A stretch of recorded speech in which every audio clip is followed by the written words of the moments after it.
శ్రీనివాస్ రెడ్డి పాలేరు పాలేరు పొంగులేటి శ్రీనివాస్ రెడ్డి అక్కడ ఎమ్మెల్యే.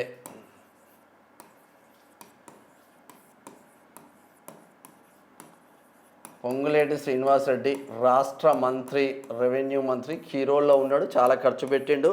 ఉమ్మడి ఖమ్మం జిల్లాలో 10/10 గెలిపిస్తా అన్నారు. 9 గెలిచిండ్లు, ఒకటి బీఆర్ఎస్ గెలిచింది. ఆ బీఆర్ఎస్ను కూడా కాంగ్రెస్లోకి తీసుకొచ్చిండ్లు.